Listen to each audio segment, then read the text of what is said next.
noonu gisewuma ko noonu parce que gisee ko noonu mooy gàtt xel ndax yaakaar naa ñi ñuy seetaan loo gëm ndax problème bi problème mu ngëm-ngëm rek la kenn ku ci nekk la nga gëm boo ca téye jàpp ca lam fa mu lay yóbbu mooy ci jubal ndax am kilifa gu nga xam ne da lay teg ci yoon ba doo ñemee sàcc am kilifa gu nga xam ne da lay teg ci yoon ba doo ñemee sàcc doo ñemee fen doo ñemee wor loolu rek la ñuy utee kilifa te kooku nga tudd ci loolu la ñu yar moo tax ñu ñeme am def engagement ci wàllu politique ndax lum ci mën a doon waajal nañu au contraire dama ne képp ku ñu waajalul ci sak yar d'abord ci wàllu éducation ba nga xàmmee ràññee xam yaay kan yow waroo dugg ci lenn kenn warul a dénk lenn ndax lum mën a doon ci àdduna nga yor ko la ciy jiitu mooy jikko muy les valeurs jikko yi nag ñi koy defar mën nañ ko defaree fu bari waaye fañ ko gën a xaaree nag mooy ci diine ndax diine day yar man nag yàlla dogal na yaroon naa ci diine yar nañu ma la ma doon wax soxna si keroog soxna si doon wax ci meeting bi ma ne ko man ku ma yóbbu ca jàkka ja ma jiite waaye ku ma yóbbu ca mairie ba ma jiite ku ma yóbbu palais ma jiite ku ma yóbbu assemblée ma jiite ah déedéet réyul parce que citoyen là je suis à la fois citoyen et musulman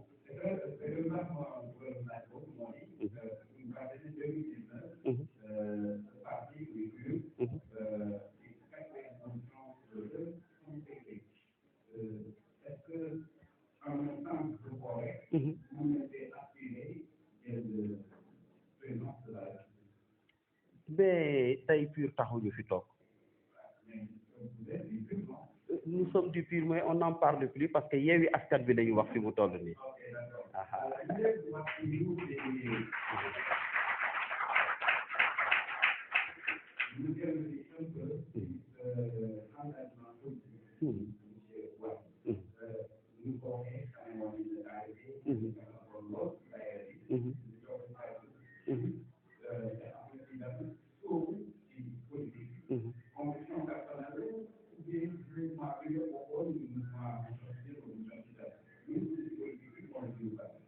mais politique mooy lan c'est la gestion de la cité man bala nga may gis ni ma fës waaw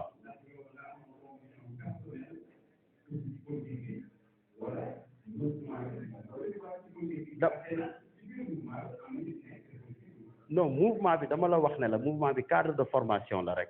daf ñuy compléter sunu formation leer na ñaan tontu bi it leer na ma ne mouvement bi cadre de formation la dafa compléter sunu formation ndax la ñuy jëfandikoo ci politique ci wàllu jikko fa lañ ñu ko yaree waaye loolu mooy loolu bi ñëpp di jàngi dama jàngi bi ñëpp di def tarbiya dama defi tarbiya jàngi nag ba am samay lijaasa topp ko lool nag bañ a guddal sa émission moo tax nekkuma fi naan la jàng naa lii xam naa lii def naa lii mais Guinguinéo gii yaakaar naa en même temps ma doonu njaboot man maay ki nga xam ne si sama koñ ba ma dëkk muy Waalo maa fa njëkk a taxawal ASC doon président ASC ba am na wala moom quartier Waalo ba ma dëkk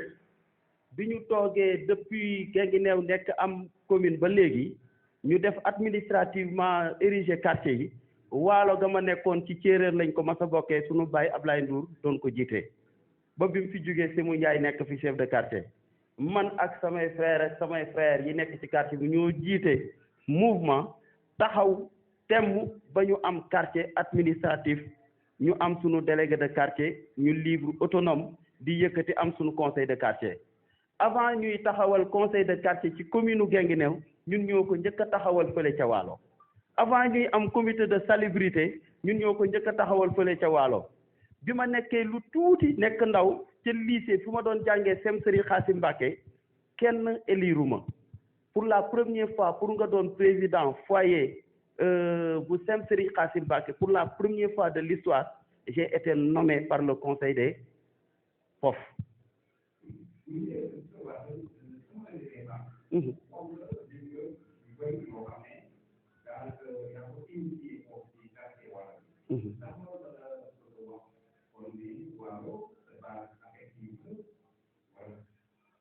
mais gis nga ñu baal ma ci terme bi mais kii déglu tontu bi laa lay andil bon ñu baal ma ci terme bi gis nga Bassirou Dione mi ngay gis ci mbedd mi sama cousin la nag ñi ko xamul Bassirou Dione mi ngay gis ci mbedd mi muy taxawaal def yaramu nenam sax ci kër la juddoo ci kër la jógee donte yaa ngi koy daj ak moom ci mbedd mi ci kër la jógee kon nag waalo bu ma koy tudd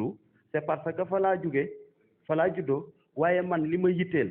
waxuma la waalo waxuma la Guinguinéo mais Sénégal ci boppam sama loxo ci biir ndax dama war a dugal ci sama loxo ci biir Sénégal ndax je suis un citoyen te doomu Sénégal la te it li Sénégalais yi di def pour suqali Sénégal sama loxo war na mën a dem ci biir waxuma la Sénégal mais Afrique ci boppam dama ci am xalaat te fa doomu Afrique yi di toog di andi seen xalaat ak di tëral war naa fa mën a toog waxuma la Afrique mais Nations Unies man Tidiane Wade boo ma affecté woon suba Nations Unies ma jël commencé liggéey comme na fa ñëpp di laaj acca bismillah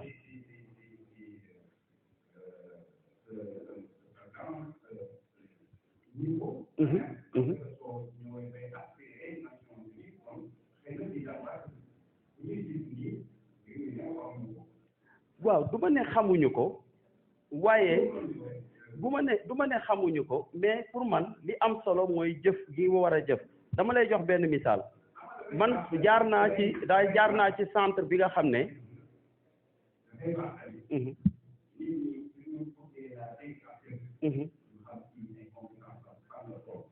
c'est ça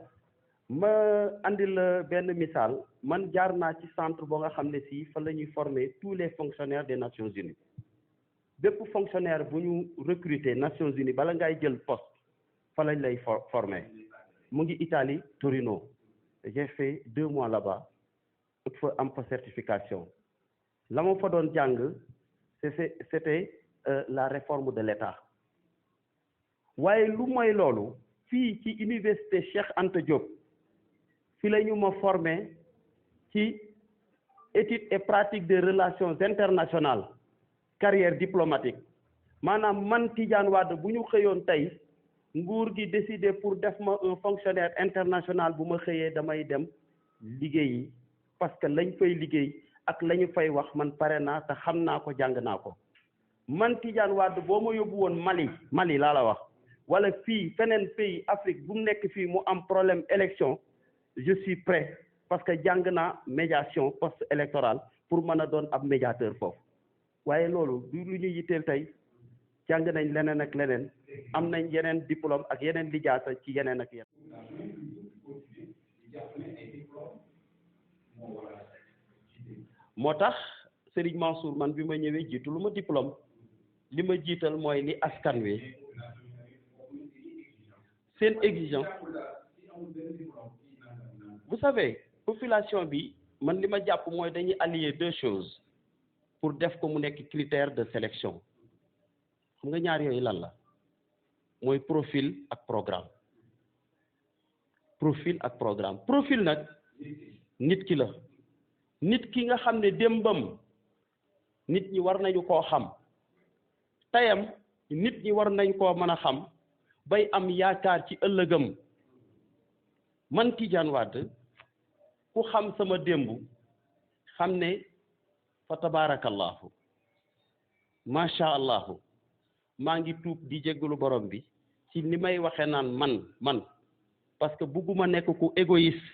ñuy déglu émission bi di dégg ma naan man ndax loolu du sama prétention moo tax bugguma sax di faral di liir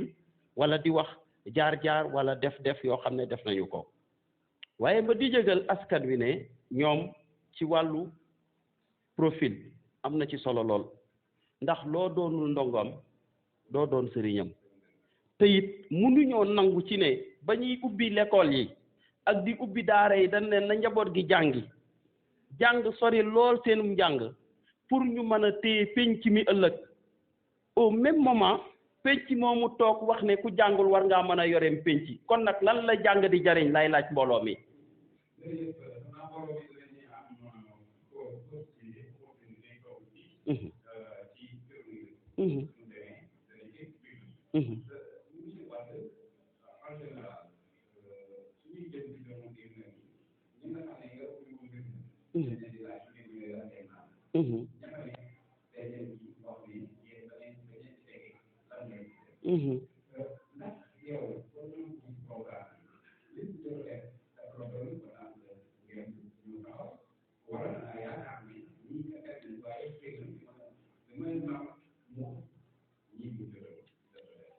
Mais exactement Serigne Mansour je pense que question bu neex nga posé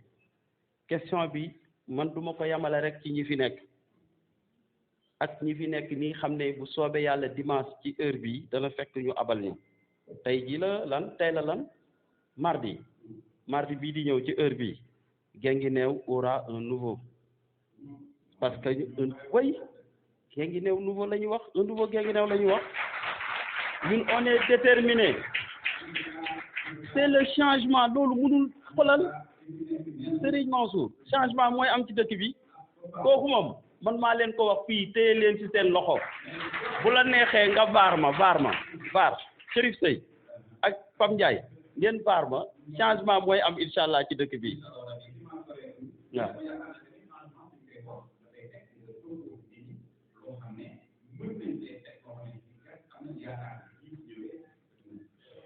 mais bàyyi ma tontu sa question bi d'abord Serigne Mansour waaw ci programme bi la jëm.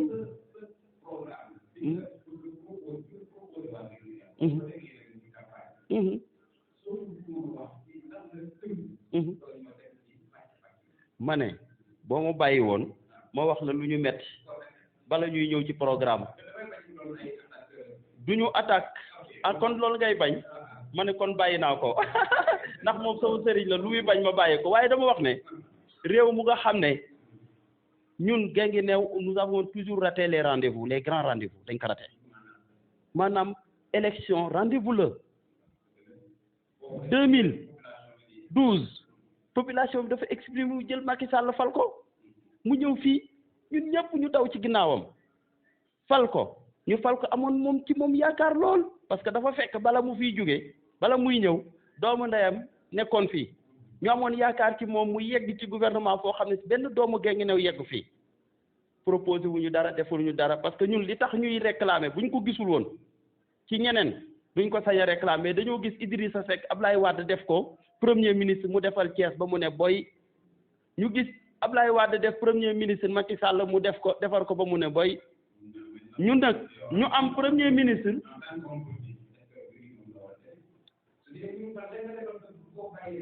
mais parce que Ablaye Wade moo andi woon programme boo xam ne si dafa ne dafay def développement sectoriel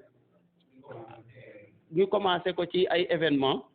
indépendance décentralisée jël région yu nekk ñu jël ko buñ jugee ci région bi dem ci beneen région nous avons raté ça loolu taxu ñu jug parce que loolu dépassé nañ ko duñu région mais nous sommes dans kii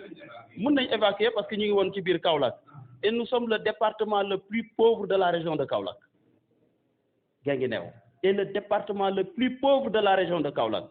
département bu nga xam ne si avec le régime de Macky Sall amul benn infrastructure benn réalisation benn projet boo xam ne si le régime actuel def na ko fii ci Guinguinéo nous sommes désolés ci loolu noonu.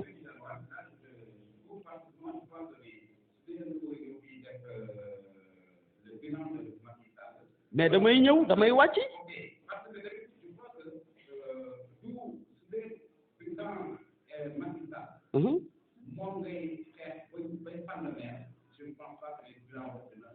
damay wàcc boo ma bàyyee ma wàcc au niveau local dama ne au niveau local nous avons un conseil départemental bi lu mu fi def rien tous nada avec un président boo xam ne si mu ngi wër di wax di bàkku au moment ñu di ko laaj bilan mu teg bilan boo xam ne si lan la fi wax xale yu mu jàngal xale yu mu dugal école mais je vous demande moom ci poosam la tibbee xaalis boobu pour fay xale yi wala déet mais budget la mu financé ko bëggu taxaw ne socialement il est le meilleur est-ce que man en tant que chef de famille damay ñaan sama doom mu am échec bay ñu di koy virer dans les écoles privées pour que muy am bourse sociale ñu di ko fayal mais on n'en souhaite pas kenn souhaitewul loolu du bilan Guinguinéo aucune réalisation mu daje nag ñu am pouvoir local bu nga xam ne si sunu bàjjen bii ñu fi teg te sama sëriñ ba tuddee ko Hélène bi ñu ko fi tegee amoon yaakaar ci moom lool mais kenn ku ne xam na ne mag la te dafa ami limite dégg naa ko mu wax ne xale yi nañuy yem ci lakk gi te bàyyi tabaski gi dama ne tabaski gi bu ko xale yi liggéeyiwul woon lijjantiwul woon lakk du am ci kër gi képp ku am tabaski xale yee ko andi ci kër gi kon nag bi mu ñëwee moom nag amul chance ndax li tax ma naan amul chance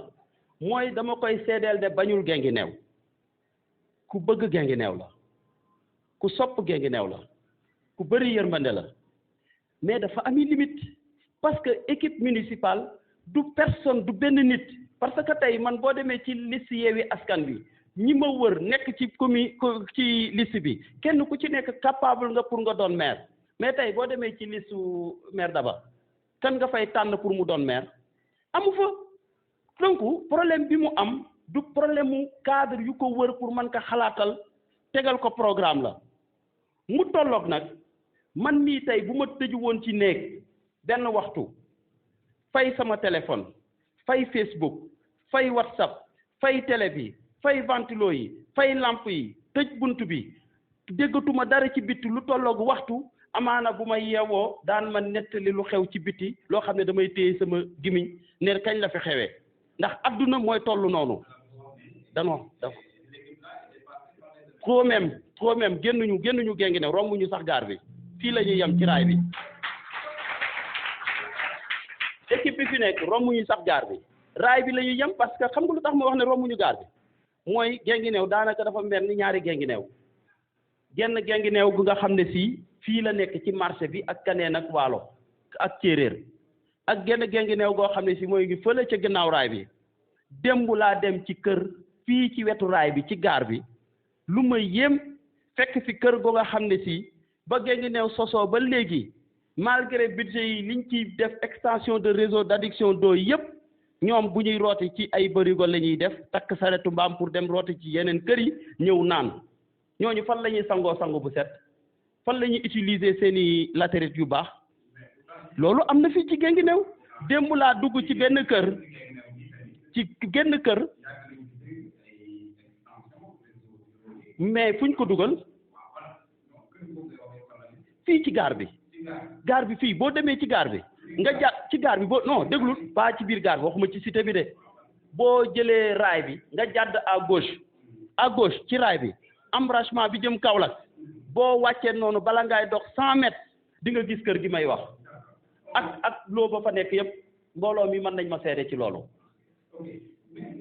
mais pare gu ma woon Serigne Mansour dama la bëgg a wax ne la non tiireewu ma de dama la bëgg a wax ne noonu la ñu tardé danoo fay sunu WhatsApp fay sunu kii Guinguinéo fii la yem campement fële la féete mais campement amul benn infrastructure dëkk ba dafa lëndëm ndox ma bari nit ñaa ngi fa dëkk fees fa dell macha allah mais lenn loo xam ne si Guinguinéo yëkkati nañ ko def ko pour le quartier campement amul noonu la demee fii quartier Waalo noonu la demee fii quartier Ndiayène Guinguinéo xam nga fu mu yem tali bii jëm kër Fodé Diouf ak tali bii jëm kër sëñ Mam Xaas ak kër El Hadj Cheikh Touré foofu la Guinguinéo yam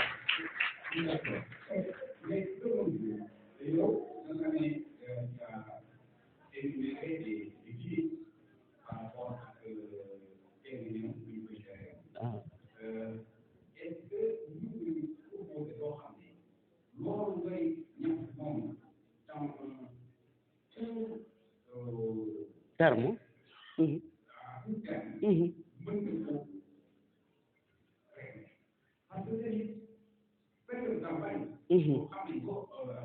ku nekk da ngay wax di diggee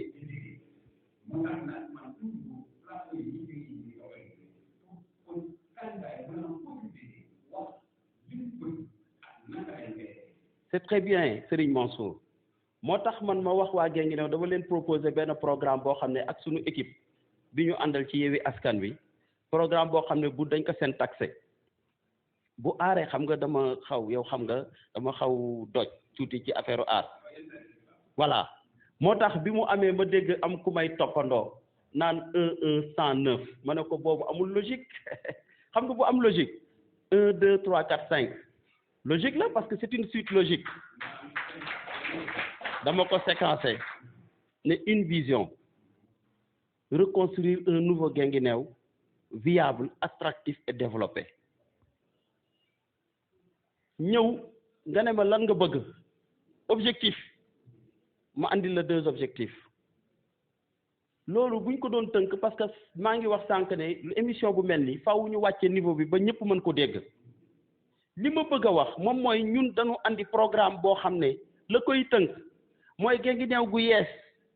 Guinguinéo gi nga xam ne si daf nuy fàttali temps ba autorail ba di daw 10 heures jot ñëpp yàkkamti dem ca gaar ba di teeru gan ñi Guinguinéo gi nga xam ne danoo dem tey ci kër am ab doyen di nu nettali jamono bañ nekkee ca lycée Ndar bu fête amee ñoom bu nu xëy di jàng ji parce que tey la fête gi di am fête bu dee tey lay am ñoom bu nu xëy di jàng ji ci lycée bi dañuy yóbbaale seeni valise pour bu nu ñibbee bu nu wàccee du nu jaaraat seen kër d'hébergement yi mais dañuy dem directement Guinguinéo di yuuxu naan GO ndax lan parce que Guinguinéo daf leen safoon Guinguinéo dafa neexoon Guinguinéo nekkoon dëkk boo xam ne ñi fi dëkkoon dañuy am fierté naan Guinguinéo la ñu dëkk y avait le train y avait tout mais aujourd'hui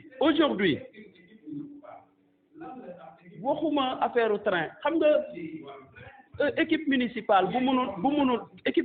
bu mënul ci train dara man ci wàllu wér-gi-yaram dara man wér-gi-yaram laay wax wér-gi-yaram bi Guinguinéo boo fi feebaree sonn tey dama lay jox exemple Serigne Mansour boo yàlla tere bu ñu génnoon fii kenn fakastalu laa wax de boo fakastaloo dañ naan da nga rëq wala da nga damm wala da nga faxaj ñett yëpp benn bokku ci ak sa morom rëq damm ak faxaj waaye amul kenn ku capable pour mën a wax ne nit ki dafa rëq faxaj wala bu damm tant que defaluñ ko rajo bu la yàlla nattoo ba sunu caserne sapeur pompier bi ñu ñëw évacuer la dañ lay yóbbu hôpital fii nañuy njëkk a def mooy xamuñu lu nekk ci yax bi kon nañ ko jàllale Kaolack buñ ko dee jàllale Kaolack ambulance moo koy évacuer benn chauffeur mooy dugg ànd ak benn assistant dawal carburant dégg naa sax lu ñaaw dégg naa ku ñuy évacuer da ngay joxe junni affaire bu ñuy dénoncer jusqu'à la dernière énergie lu ñaaw a ngi noonu suñuy droit la waruñu évacuer di joxe ay junni foofu ku ko amul nag nan la nit ci nekkee ci urgence nekk ci urgence ñu lay laaj junni pour évacuer la Kaolack naan da nga war a participer ci carburant bi ku ko amul nag ndax day toog ñu bàyyi ko mu dee noonu nga ñu yàq foofu nga continuer dem Kaolack boo demee Kaolack bala ngay dugg ci buntu ba dagg ticket kan nga koy fay waa Kaolack boo daggee ticket ba noppi docteur ba lay faj wala di la seet wala di la rajo dégg naa gant bi muy sol sax bala mu koy sol da lay bindal ordonnance pour ñu jënd gant bi Kaolack nga koy fay ñu rajo la nga fay rajo bi nga génn mu bindal la ordonnance pour faj la nga dem ca pharmacie Kaolack fajoo ko fa pare jëlaat taxi Kaolack fayaat ko pour ñibbi si waat Guinguinéo kon Guinguinéo kañ lay suqaliku sunu mbokk mi ubbi pharmacie fii ci côté bi kañ lay suqaliku bu yàggee sax mu tëj pharmacie am ñibbi fa mu jóge woon jërëjëf merci beaucoup de la santé mais bien sûr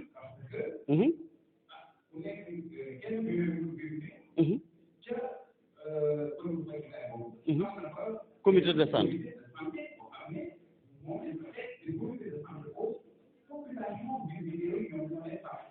oui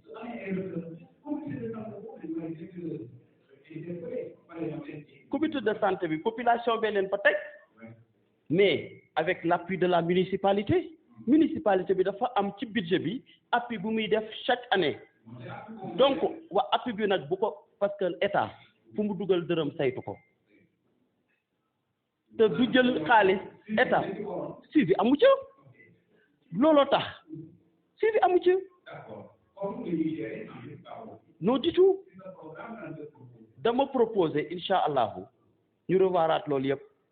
la ñuy njëkk a def nag mooy bu ñu falee incha allahu dimanche ak jàmm bu ñuy ñëw dañuy saytu gestion wu comité de santé yooyu ba noppi ñoom ñëpp nag danañ ko saytu kooku bu njëkk waxuguma selon les textes li mu permettre ñu xool waaye saytu ko moom kooku mais bien sûr déglul ma wax la parce que ñun au niveau de l'équipe municipale ñun ay gars yu xarañ la ñu am équipe municipale boo am docteur Ismaïla Diallo ah équipe municipale boo am docteur Ismaïla Diallo kooku amatoo fa souci problème de santé c'est un expert en santé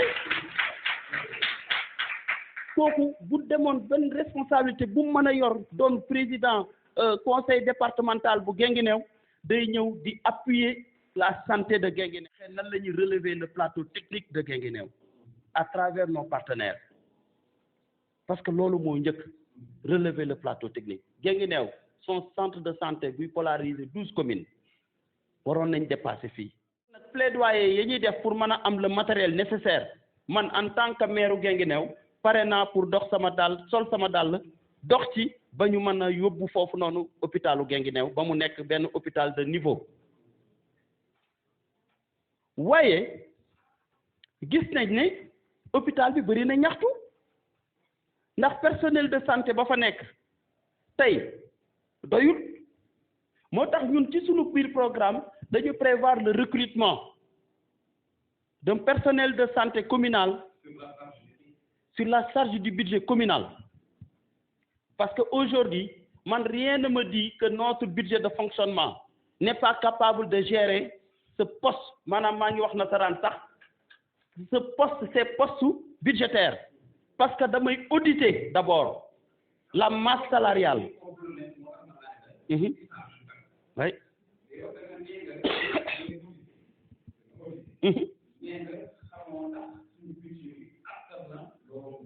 moo tax boo ma mayeen ma expliquer la démarche bi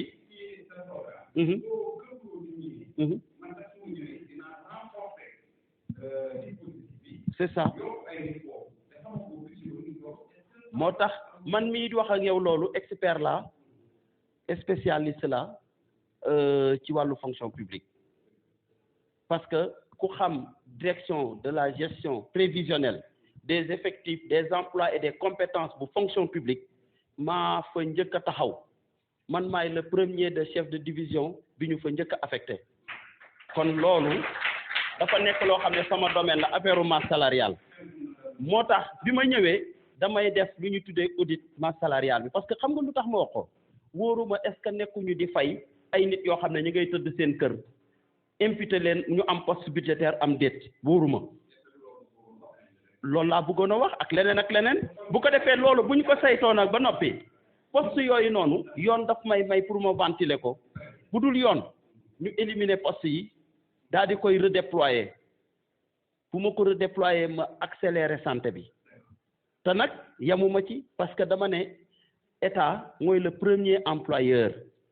kon fii aussi ci Guinguinéo la commune doit être le premier employeur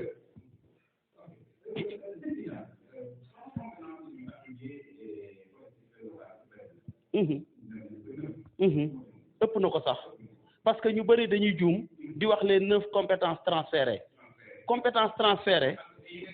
am na ay attributions ak yeneen compétences yoo xam ne avant acte 3 de la décentralisation di ñëw amoon nañ ko am na yoo xam ne si loi bi ñu ko modifié it joxaat nañ leen ko te ba léegi da ngay dégg rek gars yi naan les 9 compétences transférées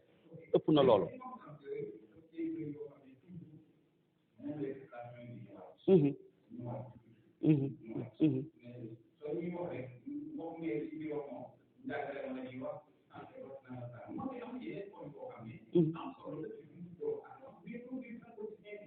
yu mel nan cadre de vie mais c'est très bien moo tax man ci sama programme ci sunu programme Yewwi Askan Wi Guinguinéo sunu yitte ñu jox pàcc bu am solo cadre de vie Guinguinéo gu nga xam ne si dafay yees Guinguinéo gu nga xam ne si ville propre lay doon Guinguinéo gu nga xam ne si mbalit mi dañ koy gérer moo tax municipalité bi day liggéey ci nan la ñuy fexe ba am benn site de dépôt municipalité bi dafay liggéey nan la ñuy fexe ba organiser le recyclage de ces déchets mais projet boobu ñun dañuy ñëw appuyer ko parce que ci cadre de vie lay delluwaat waaye lu mu ci mën a doon même bi mu fi nekkee it kenn sentiru ko ndax mbalit maa ngi ci kër gi fees dell est-ce que projet bi kon amal na leen njariñ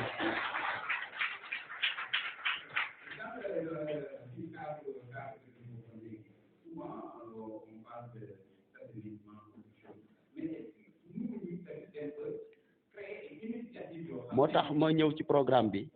man Tidiane Wade duñu initier ci suñu programme bul ma laaj fooy jëlee alal ji wax ne cadre de vie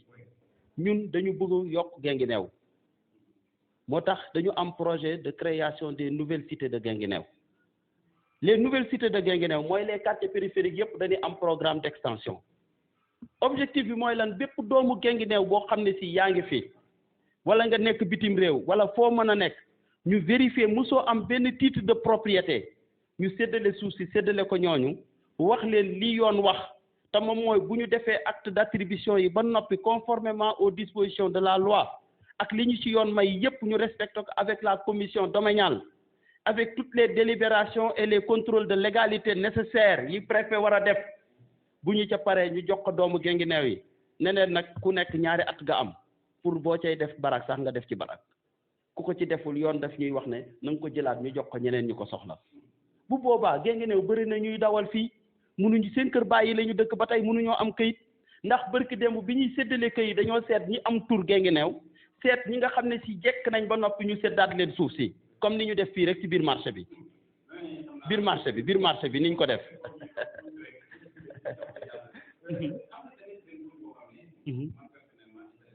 mooy lan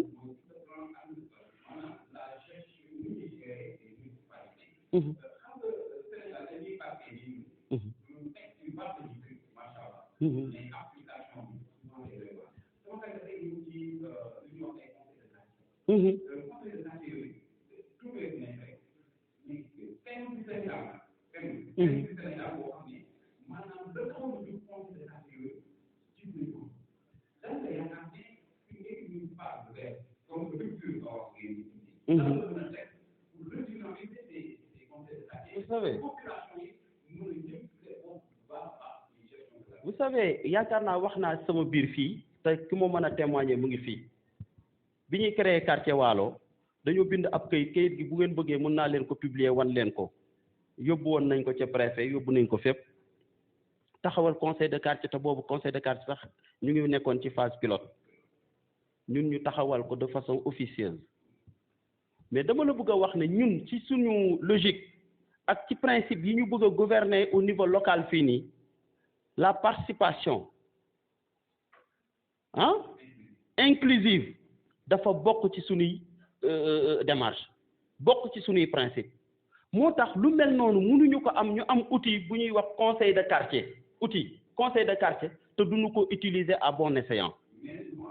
moo tax bu ko texte yi bindee oui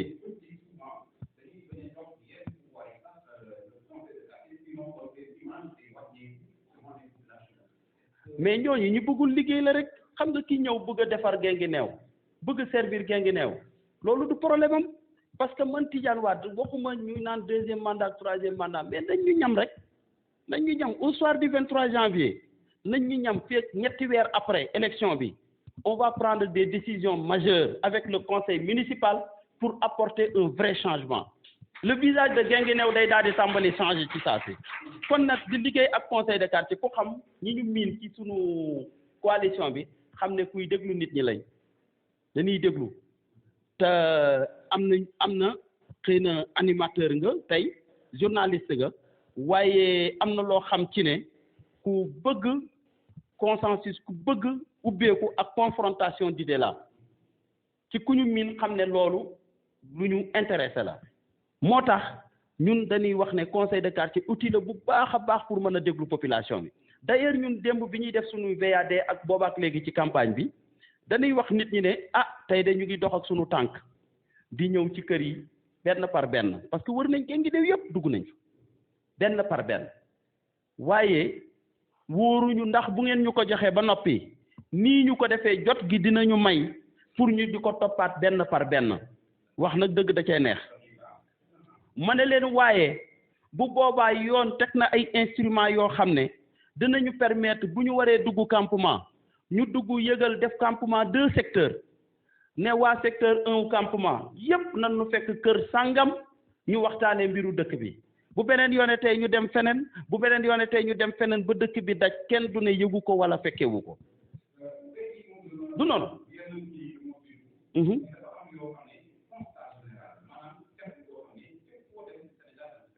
ñan la état civil mais bu am solo ci gis nga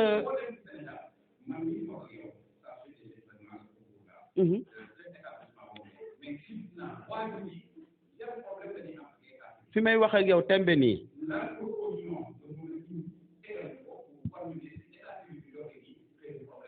gis nga fi may wax ak yow tembe nii am na ñu déposé woon seen kayit depuis 1 semaine mënuñu koo jot fii ci état civil bu Guinguinéo xaw ma ban problème la ñu am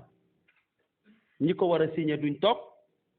parce que c'est pas des fonctionnaires yoo xam ne si dañu jël seen temps pour jox ko état civil bi kooku rek problème la munoo jël mag mu liggéey ba wàcc di noppaliku xam ne bu yeewoo fajar day nelawaat waaw man waxuma ne engagé wuñu ba dama lay wax un constat mag mu liggéey ba wàcc xam ne bu yeewoo fajar dafay julli tëddaat nelawaat ba 9h wala 10h nga di ko xaar signature loolu du yoon foofu dañ ko war a dépasser gis nga man léegi ce que je propose mooy doomu Guinguinéo yi fu ñu mën a nekk ci àdduna soxla ab këyit dañuy teg application yoo xam ne si ñoom ci seen téléphone dinañ mën a def demander état civil seen këyit ñu répondre leen am benn dispositif boo xam ne si dana leen ko mën a yóbbul fa ñu nekk sax lépp ci ñu fay ko ni nga xam ne si loolu lañ koy tëralee mais lu raw loolu j'ai un partenaire boo xam ne si professeur Lichou la tudd mu ngi may dégg il est à l'université mu ngi actuellement à l'école supérieure polytechnique un projet boo xam ne si moom moo ko defar pour le Mali et pour le Sénégal benn dëkk sa smartphone ngay utiliser pour mën a def sa demande kayitu juddu wala sa certificat de mariage une fois ça a été déclaré ci sa téléphone nga koy defee fay ko ci sa téléphone à travers les outils de transfert d'argent foofu dootoo sax déplacé tewu fi lañ la koy yónnee ci saa si nga am version scanné bi tiré ko avec le code QR parce que dootul nekkate ay timbre affaire yi mais code QR la ñuy def ci acte yi ñun yooyu la ñu yéene Guinguinéo mais pas nit ñi di rang fii nii yéegal na oui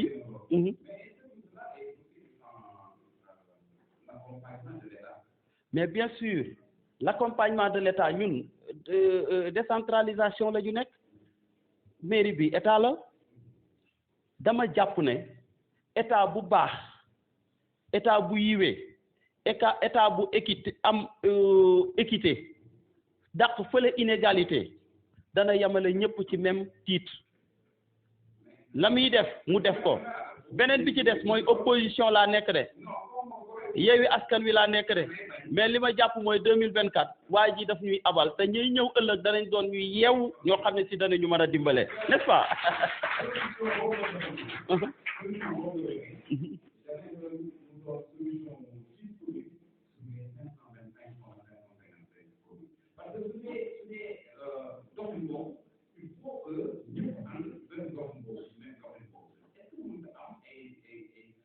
waaw moom laa la wax local moom laa la wax dama la jox ñaari solution dama la wax ne la benn solution bi le projet existe et le gars a tout fabriqué il a tout redéployé na ko def na ko devant la direction des états civils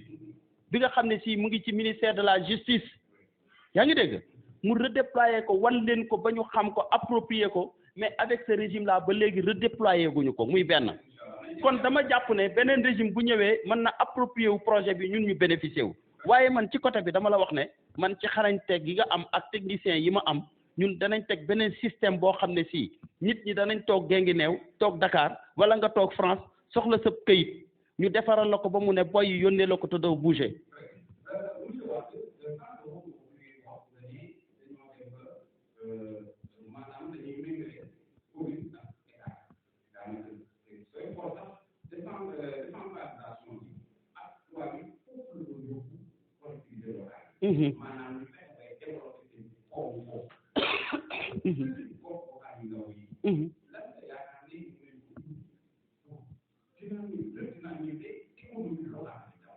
C'est ça donc Guinguinéo amul géej amul dex amul tourisme amul forêt mais nit ñaa ngi góorgóorlu man xalaat bi ñu am ak suñu équipe Yewwi Askan Wi mooy lay defar Guinguinéo mooy li fi nekk nii waaye mooy la ñuy jëlee ci bitti ñëw dugal ko fii moo tax am na ay créneaux yu bëri yu ñu fas yéenee teg ci ay activités ci ay chaînes de solidarité yoo xam ne si dafay yëkkati koom-koomu dëkk bi ndax bu nit ñi dëkkee di consommer te bu nu gisee lu ñuy jënd économie bi dafay gën a dox recette municipale yi gën a am solo yamuñu ci loolu dañu xalaat ne mbay moo fi am fi mu toll nii tembe ak napp ak kii sàmm am nañ ci xalaat mbay mi dañu ñëw bëgg liggéey ak ce qu'on appelle les coopératives d'agriculteurs liggéey ak ñoom appuyer leen jàppale leen ànd ak ñoom sol suñu dàll dem seeti partenaires yi fexe ba agriculture bii di am Guinguinéo ñu moderniser ko takk fas d'accord takk mbaam d'accord waaye nu ñuy fexee ba am tool yu mag yoo xam ne si dañu koy bayee ak machine ci loolu ñun ñu xalaat ne yenn quartier périphérique yi danañ fa créer luñ tuddee des champs communautaires collectifs yu nga xam ne si jeunes yi nekk ci quartier ba parce que problème emploi dafa posé fii et pour le moment mënuñu def ay forage di def mbayum dër kon nawet la ñu am donc dañuy profiter ci nawet bii di ñëw bu soobee yàlla créer phase pilote bi au moins pour cette année 2022 waaw non ñun looloo tax nag mais parce que boobu dañ leen appuyer wul dañ leen encadrer wul ndax tey ñun ci suñu équipe municipale bi ak ci personne ressources yi ñu xam parce que man capital humain dama ciy liggéey personne ressources yi ñu xam ñu nekk ay doomu Guinguinéo ay ingénieur agronome ñoo ci nekk ay ingénieur yoo xam ne si seen xam-xam dafa màcc ci mbay ñooñu la ñu waxtaanal ba bu boobaa ay techniciens boo xam ne ay techniciens supérieurs la ñooy dikk ñëw encadrer parce que it ci ASC yi d'accord mën nañu am initiative bi mais encadrement bi pour la gestion ak pour le management loolu moo leen di manqué ba duñ ko mën a taxawal te léegi nag bu ci mairie bi dugalee loxoom day doon lu formel boobu mayoon sax ma gën koo détaillé ndax lu am solo la te population bi war nañ koo mën a dégg comprendre nañ ko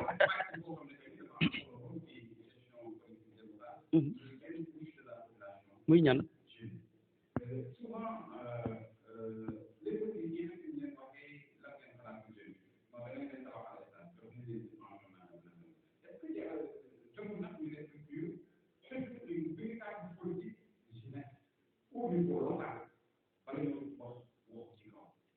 xam nga jeunesse bi ku ko tudd couche yi ci nekk yëpp étudiants yaa ngi ci biir ñi amul xëy ñi ngi ci biir ñi amul emploi ñi ngi ci biir ñi amul qualification ñi ngi ci biir moo tax ñun la question de la jeunesse ñun dañoo dépassé foofu moo tax boo seetloo ñun ci suñu programme stade bii ñuy wax nii lañu ca wax lu leer la lu yam la te dinaa ci ñëw waaye jeune stade bi ñuy tabax nii stade bi dañ ma laaj ma ne leen stade bi du ma ci waxagul dara lu dul yéene bi ma ci am mooy rendre fonctionnel ce stade là waaye ba mu ubbi waaye dama ne la jeunesse ñu ngi may déglu bala ñu koy ubbi wala di ci def dara danaa saytu dossier technique bi parce que liggéey boo xam ne depuis 17 ans xale bu ci juddu woon sax léegi nga doon majeur 2005 ba léegi stade boobu ci sur le plan technique def nañ ci yoo xam ne si dépassé nañ est-ce que dañuy continuer ñu tabax loo xam ne si bu ñu ñëwee ginnaaw suba kenn dootu ko soxlaati adduna romb na ko parce que tabax day évoluer tabax boo tabax depuis 17 ans 2 ans rek boo ko tabaxee sa tabax da nga gis ci côté bi keneen tabax loo xam ne si modèle bu bees la moo tax man dama ne xaw ma fu ñu mën a bay boo ñu inauguré ko bala may jël dëkk bi mais bu ñu ñëwee dañuy arrêté ñu def audit xool bu ma naan audit nit ñi danañ jël terme bi mu mel ni terme gendarme la wala dara mais audit mooy saytu pour xam danaa saytu évaluation financière u stade bi mais dinaa saytu évaluation technique stade bi dossier technique parce que man expert là en passation de marché public pour la jeunesse pour ci volet sportif bi déjà rendre fonctionnel ce stade là aménager des terrains de sport pour les collèges jeunesse yi mën nañ ko utiliser mais fexe ba développer les pratiques sportives au niveau de Guinguinéo détecter les talents aider la petite catégorie ñu développer seen sport pour mën a dem ci kaw parce que docteur Ismaïla Diallo bi da koy faral di wax boo demee fële ca dëkku Sadio Mané ba ñeewuñu kenn ndax benn Sadio Mané la ñu am la muy andi ca dëkk ba ëpp na budget wu Guinguinéo kon nag pourquoi pas Guinguinéo ñu mën a dem ba am Sadio Mané boo xam ne la muy may commune bi dana ëpp budget bi te loolu nag développer détecter talent yi moo ñu koy may moo tax ci loolu ñun proposé nañ constitution wu benn centre d'accueil d'hébergement et de loisirs bu mag boo xam ne si lu musta am Guinguinéo mooy day am piscine communale am ay site d'hébergement yu nga xam ne si au moins ay 50 chambres dana ci nekk ak ay suites am ay restaurant am ay places yoo xam ne dañ fay def manège am ay espace vert yoo xam ne si dañ fay mën di féexloo objectif bi mooy comme dañuy liggéey ci attractivité Guinguinéo te dañuy préparer suñu FESGAR bi préparer suñu journée économique sociale et culturelle moo tax ci loolu dañ koy liggéey waajal ko de sorte que loolu xale yi danañ fa mën def yeneen sport yoo xam ne si danañ ko fa mën a développer incha allah parce que dama bëgg Guinguinéo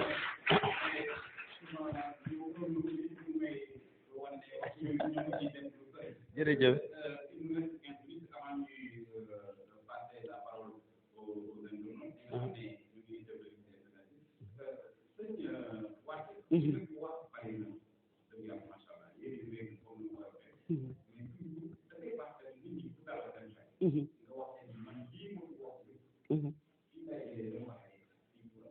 Voilà,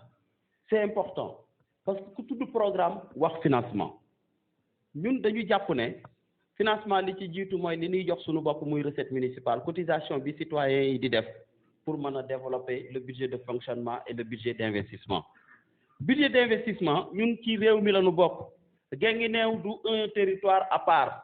dañu war a mën a bénéficier wu ci fonds de dotation yi nga xam ne si état bi da koy jox communes yi Guinguinéo dafa war a mën a profiter wu ci projet yii nga xam ne tey rek dugg nañ ci kër am fekk fa benn planificateur bu nga xam ne si wax nañu benn projet boo xam ne négocié woon nag ak waa GTZ d'une valeur de 600 millions ñu nekk fii di wax ba perdre ko ñun nag yu mel noonu la ñu bëgg a dox ak suñu tànk capté ko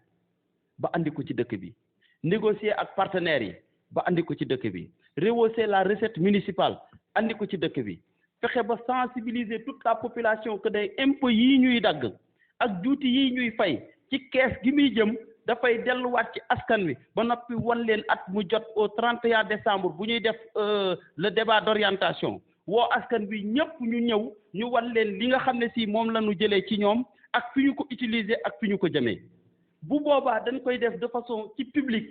toog def présentation yi ñëpp fekkee ko yamuñu ci loolu dañu fas yéene incha allah liggéey ak sunu waa diaspora bi liggéey ak société civile yi nga xam ne si ñu ngi fii liggéey ak association communautaire yi ànd defar Guinguinéo liggéey ak ay Muso association Muso liggéey ak yeneen association yi nga xam ne si ñu ngi ci Guinguinéo te Guinguinéo rek fonk yitteel leen ñun mairie bi dañuy fas yéene ñoom ñu ñëpp ñu capitaliser leen boole leen ci benn chaîne de solidarité boo xam ne si ñu ngi ko tuddee Géo sama dëkk ah ñoom ñëpp lépp lu waay am muy partenaire fu mu mën a nekk ci àdduna ñu paas ak sunu xaalis dem fa fekk leen fa négocier pour lu andi Guinguinéo xanaa tuuti ñu wërtëg ba loolu duñ ko mën a am pour andil ko Guinguinéo.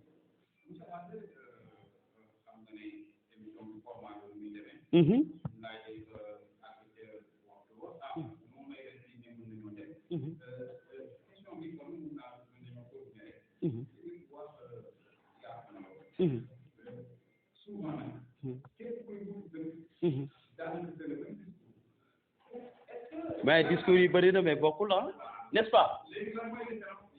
différence bi mooy ki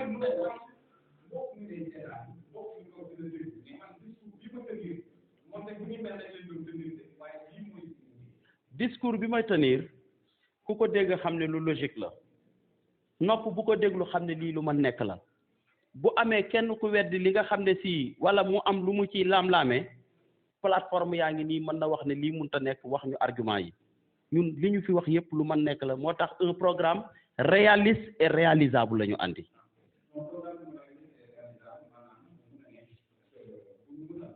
defar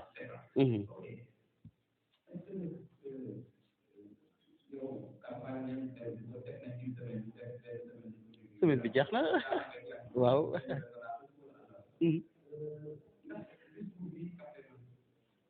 oui parce que ñun suñu format campagne moo tax moo extraordinaire ñun dañu dem ci askan bi boo waaw dañu wuteeg ñeneen ñi nekkuñu fii di jël di sonal nit ñi ci ay folklore di woot ay faatu géwal fii nii musique bi fan la lay romb musique boobu noonu maanaam xale yi ñu àndal ñun ñiy ànd di dem ñun ñooy dajaloo fenn bala ñuy dem ñu teg ko fenn féexal suñu xol wala àll bi nga xam ne si fa la docteur Ismaïla Diallo mi war a dem war a kii parce que moom mooy sunu messi dafa war a dem ci biti dajale foofu noonu dóor parce que waa ji bu ñu may kenn dara yaa ngi dégg bu ko defee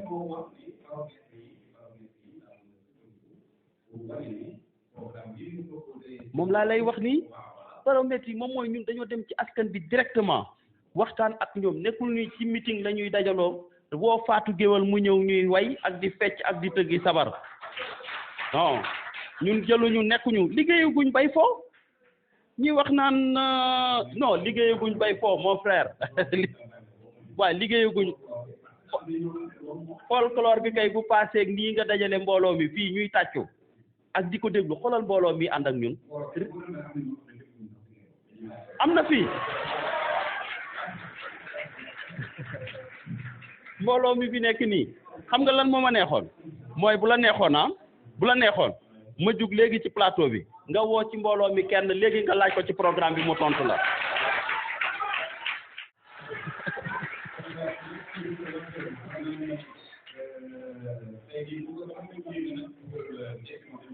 oui temps bi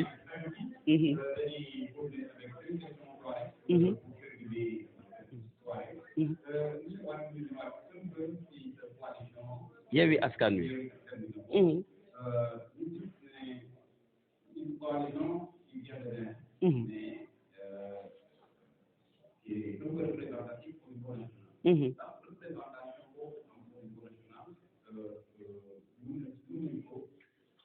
sentu fii nii ci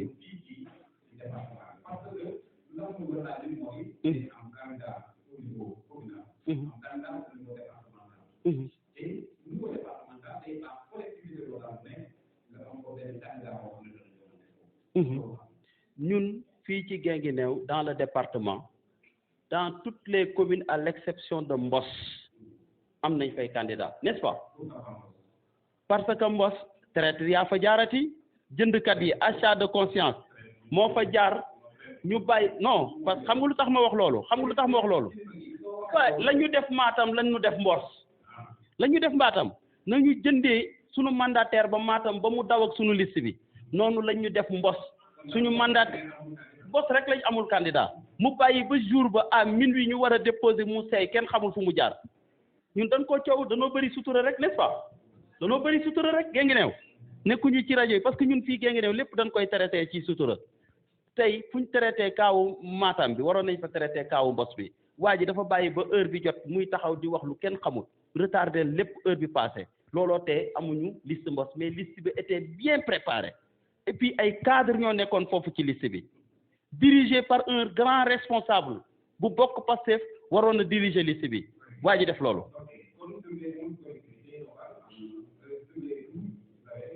oui exact chacun gagne chez soi Yewwi Askan Wi gagne partout n'est-ce pas les gars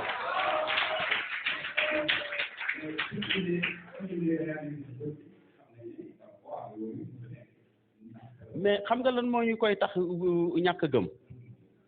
ñun gëm-gëm la ñuy demee ba au soir du 23 janvier ca 18h ba 23h ba ca ëllëg sa li ñuy gëm mooy élection yi bés ba la ñuy xaar pour jël ndam li c'est tout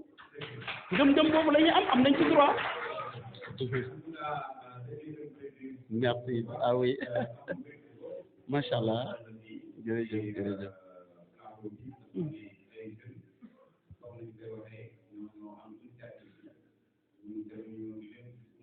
jërëjëf jërëjëf jërëjëf.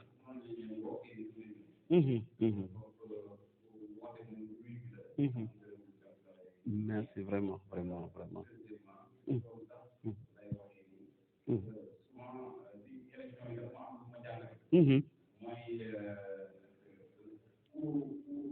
waaw waaw loolu picc bi metti na de.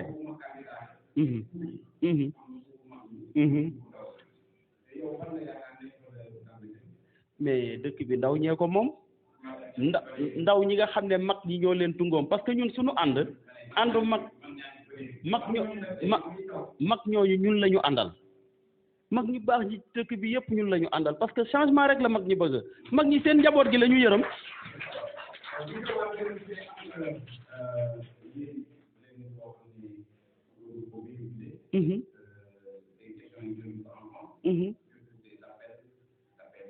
oui xanaa Serigne Mansour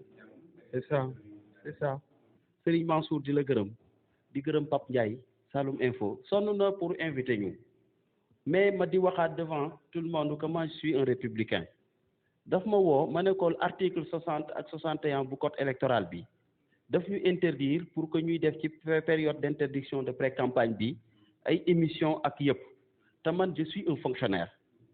li nga doon wax ci bëri na texte yi ñu koy andi te duñ ko appliquer man bokkuma je suis sorti d'une grande école ENA laa génnee fa la ñuy former fonctionnaire yëpp te man dama préférer être un fonctionnaire jusqu'à la fin de ma vie je préfère être un commis de l'État jusqu'à la fin de ma vie man je suis là un serviteur de l'État lay doon nekkuma koo xam ne damay ñëw pour jariñoo État donc les valeurs républicaines veut que ñuy respecter loi ak règlement yi nga xam ne si dañ koo tënk moo tax bi ma ko teelee wax ma ne ko est-ce que mënuñu woon bàyyi ba campagne bi ubbi premier jour campagne bi à minuit wala 2 heures du matin heure boo ma woo pare naa pour ñëw kon nag Pape Ndiaye maa ngi koy sant di sant population bu Guinguinéo adduna bi suma mbokk yi nga xam ne si ñoom laa ko seqal ci Yewwi Askan bi yëpp ñu fekkee di jox rendez-vous population bu Guinguinéo et son département partout et partout dans le Sénégal rendez-vous le 23 janvier incha allah ñu bañ a rater le grand rendez-vous te mooy ñu voté Yewwi Askan Wi Yewwi Askan Wi nga xam ne si leader yu mag leader yu am Pastef leader yu am dogu leader yoo xam ne pare nañ te Sénégal rek a leen ñor je veux citer le président du PUR Seydi Mouhamadou Moustapha Sy toujours constant. Je veux citer le président Ousmane Sonko. Je veux citer le président Khalifa Sall. Je veux citer la dame, la lionne du Bawol, Sokhna Aïda Mbodj. nga ñëw ci dëkk bii di Guinguinéo mu am fi ay ndaanaan ay ñoo xam ne si danoo gedd seen lépp mënoon am lu nekk ci politique bàyyi ko ñëw décider ñëw pour ànd ak ñun ci liggéey boobu noonu